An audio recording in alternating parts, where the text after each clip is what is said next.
तुम्हाला सतत अस्वस्थपणा, बेचैनी, चिंता, काळजी वाटणे, भास होणे, भ्रम होणे, वेगवेगळ्या शंका मनात येणे, संशय मनात येणे, ओव्हर थिंकिंग होणे, निगेटिव्ह विचार सतत मनात येत असतील, वेगवेगळ्या प्रकारच्या भीती मनात वाटत असेल किंवा झोपेच्या समस्या जाणवत असतील, भूक मंदावत असेल, रडू येत असेल, आत्मविश्वासाची कमतरता तुमच्यामध्ये तुम्हाला जाणवत असेल, चिडचिडेपणा जर तुमचा अति प्रमाणात वाढला असेल तर ओळखायचं की तुम्हाला एखाद्या मानसिक विकाराची सुरुवात आहे.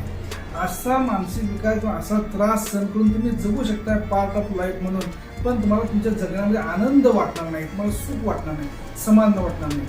म्हणून अशा वेळेला वेळोवेळी उपचार घेणं गरजेचं आहे. न घेतल्यास पुढे मग आत्महत्येचे विचार मनामध्ये येऊ शकतात, आत्महत्येचा प्रयत्न तुमच्यातून होऊ शकतो. म्हणून अशा प्रकारच्या कुठल्याही मानसिक समस्यांना उपचार करण्यासाठी तुम्ही मला संपर्क करा.